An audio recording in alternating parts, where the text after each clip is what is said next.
¿Y si todo lo que sabía sobre lo correcto e incorrecto, lo bueno y malo, justo e injusto, fuera incorrecto?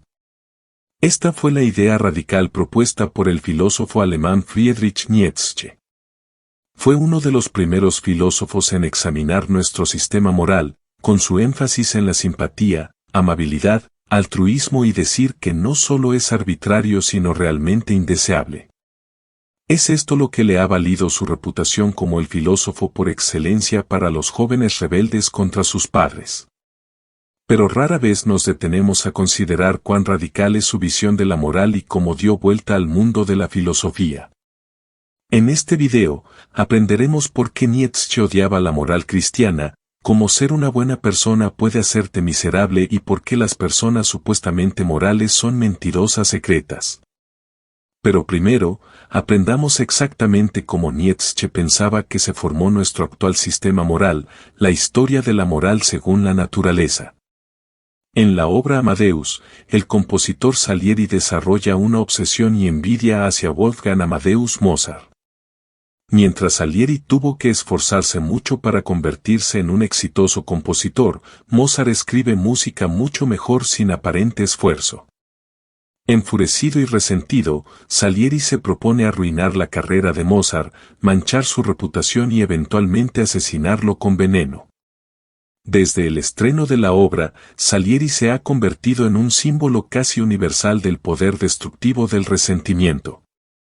Salieri no obtiene alegría en su venganza, su resentimiento finalmente lo destruye tanto como destruye a Mozart porque no estaba dirigido a mejorar, estaba destinado a llevar a Mozart a su nivel. Su misión de vida no era mejorar a sí mismo, sino restringir a los demás. Según la visión de Nietzsche, todo nuestro sistema moral fue construido por personas resentidas como Salieri. Pinta un cuadro de la historia que es algo ficticio pero pretende trazar el curso general de la creación de un sistema moral.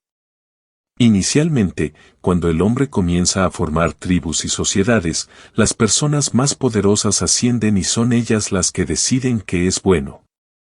No tienen problemas para decidir, definen inmediatamente como bueno todas las cualidades que poseen, fuerza, competencia y la capacidad de dominar. Nietzsche enfatiza rápidamente que esto no es un hedonismo individualista burdo, con la fuerza y la competencia viene la capacidad de ser confiable y útil, y con la capacidad de dominar también viene la capacidad de proteger y proveer, tanto para uno mismo como para los demás. En este punto, no es el altruismo o la debilidad lo que es deseable, es más bien la excelencia personal. Esto es a lo que Nietzsche se refiere como la moral noble o la moral del amo. Para Nietzsche, la característica definitoria de la moral es que es constructiva, comienza definiendo lo bueno prácticamente de la nada. También tiene un concepto de mal, pero solo en el sentido de la falta de las cualidades que se consideran buenas, es casi como una idea secundaria. Por eso Nietzsche pensaba que este tipo de moralidad afirmaba la vida, les daba a las personas algo hacia lo que esforzarse, era activa, enérgica y fortalecía la voluntad de las personas.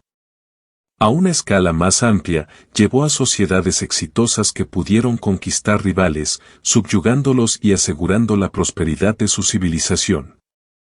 Pero con la conquista y la voluntad de dominar a otros, inevitablemente surge algún tipo de sistema de castas, están los conquistadores y los conquistados, los poderosos y los impotentes, o como lo expresa Nietzsche, el amo y el esclavo.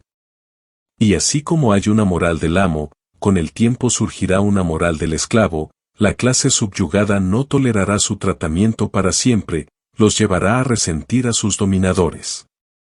Como resultado, cualquier cosa que la moral del amo considere buena, la moral del esclavo la considerará malvada.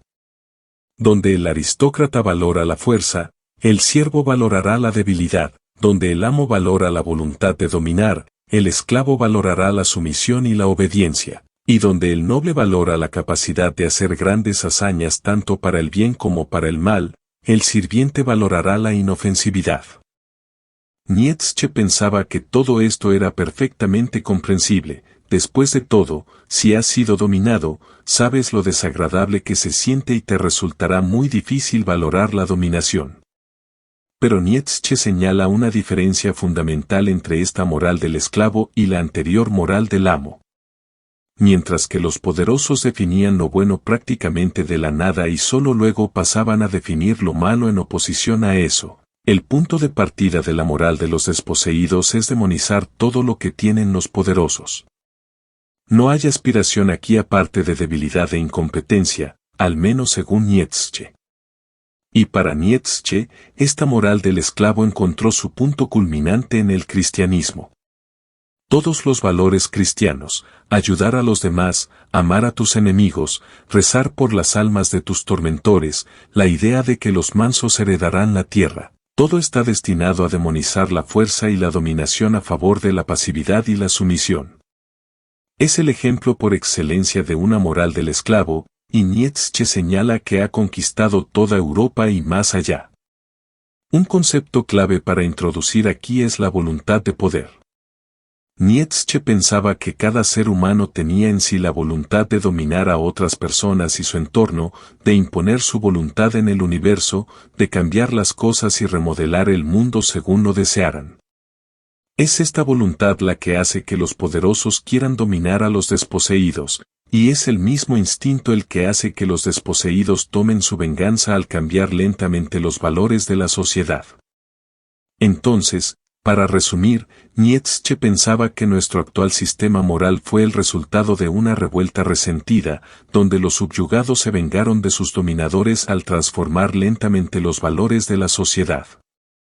Puede parecer una imagen extraña de entender hoy en día, podrías decir, ¿pero y qué? ¿No deberíamos fomentar el altruismo, la abnegación y ayudar a los demás? Y Nietzsche diría que esta es una pregunta válida, pero sostiene que hay enormes problemas al hacer de estos nuestros conceptos morales universales, y eso es a lo que pasaremos a continuación.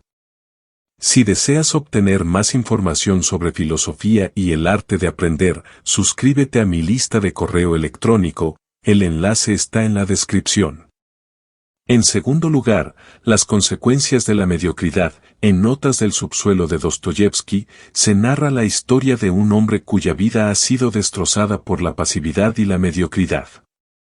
Hace promesas interminables consigo mismo sobre todo, desde grandes hazañas que llevará a cabo hasta actos malvados que emprenderá. Lo que realmente desea es insignificante, lo importante es lo que sucede a continuación, que es nada. No actúa y no intenta cambiar el mundo de ninguna manera.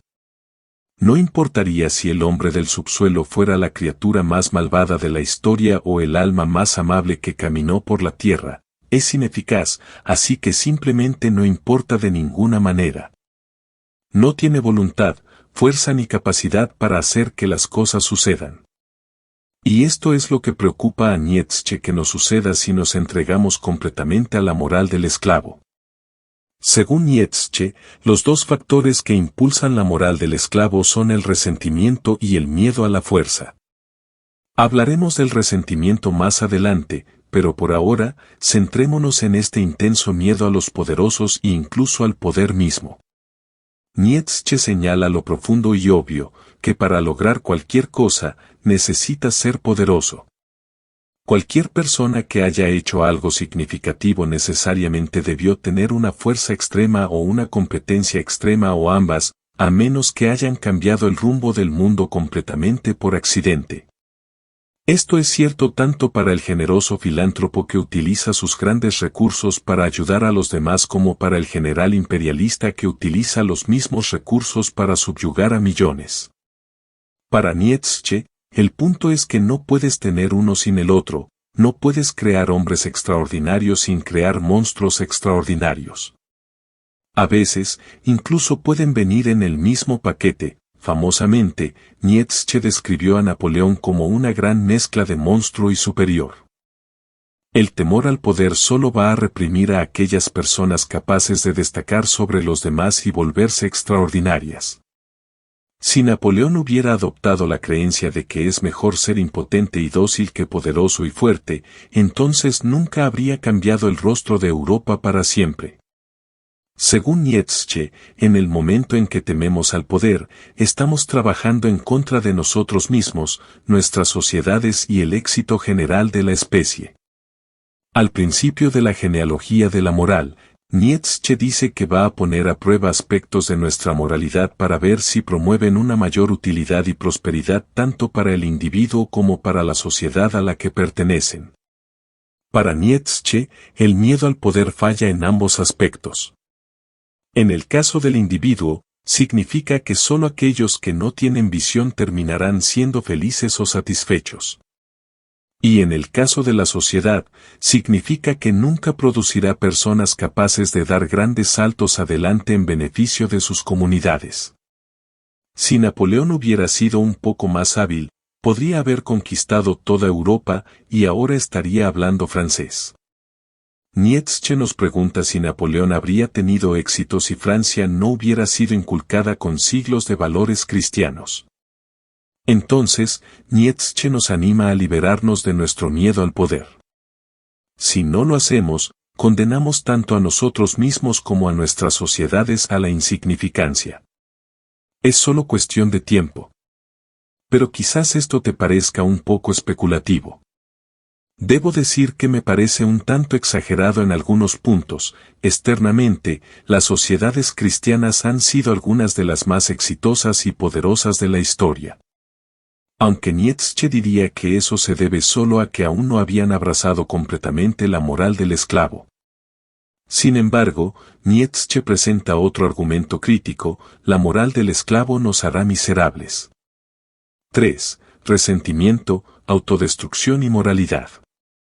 Hablé un poco antes sobre la idea de que nuestro sistema de valores proviene de los desposeídos que resienten a los poderosos. Pero para Nietzsche, construir algo sobre una base de resentimiento como esta es un desastre completo.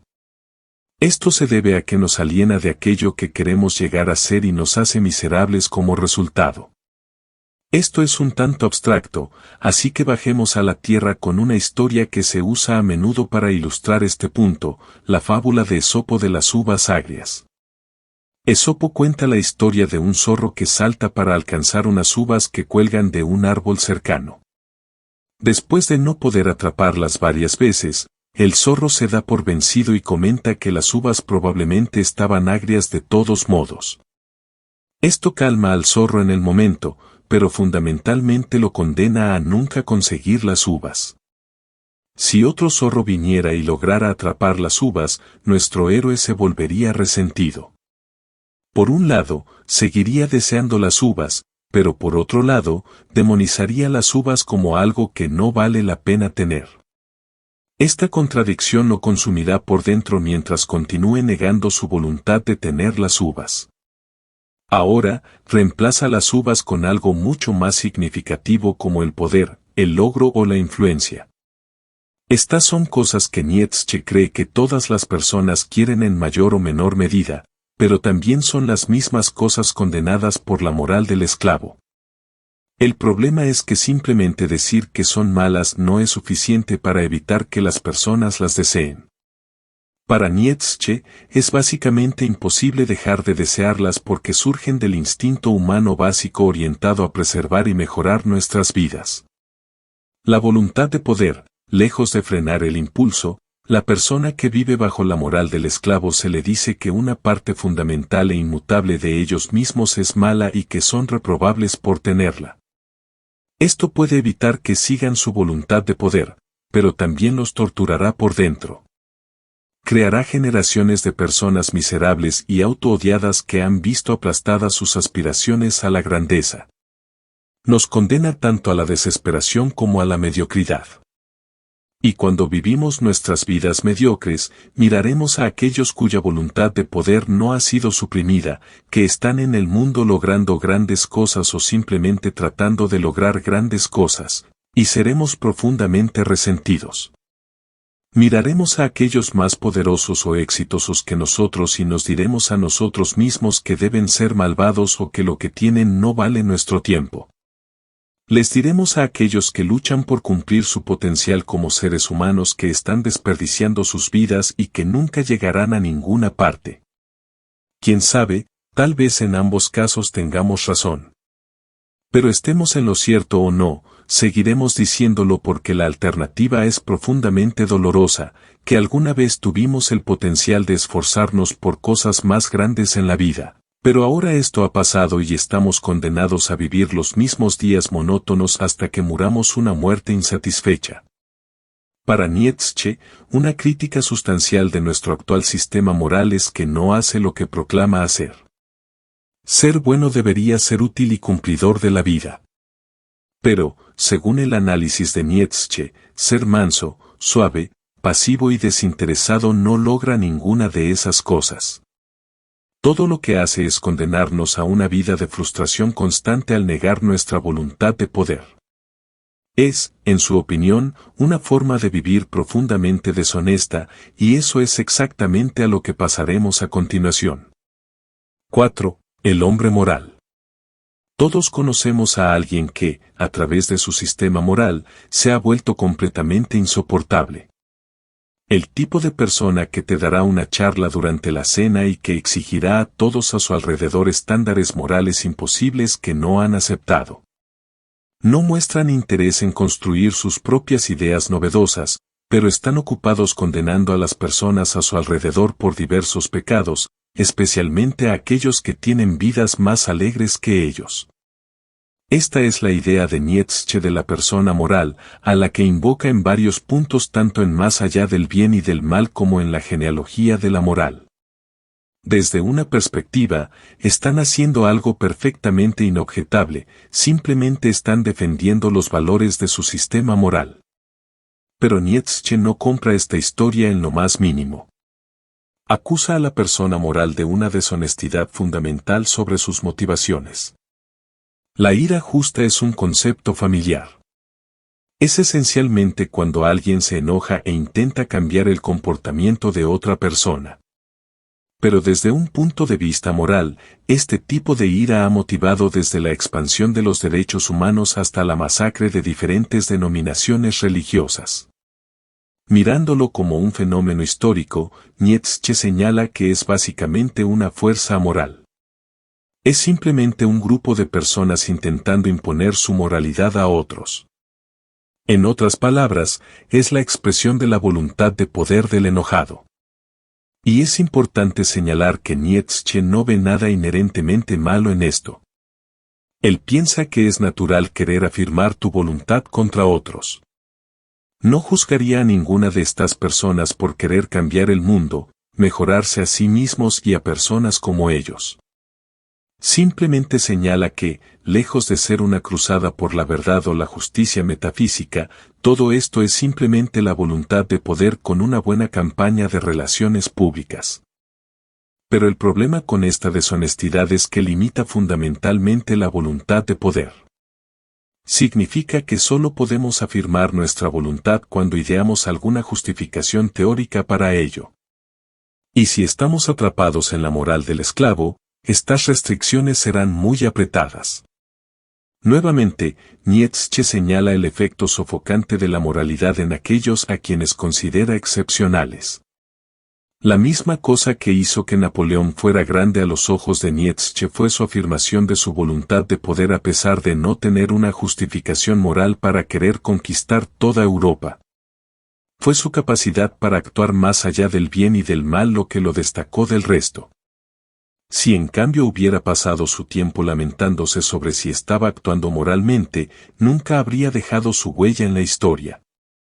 Y esto es parte de lo que hace que leer a Nietzsche sobre moral sea tan difícil. Es difícil exagerar cuán radical es este alejamiento de los análisis filosóficos anteriores sobre el bien. Mientras que Aristóteles, John Stuart Mill y Kant preguntaron qué era el bien en sí mismo, Nietzsche trata la moral como un conjunto de conceptos que los humanos usan y simplemente la describe, resaltando los elementos donde puede trabajar en nuestra contra en lugar de a favor de nosotros. Mientras que la filosofía ha tendido a preguntarse qué es bueno, Nietzsche pregunta qué es bueno para.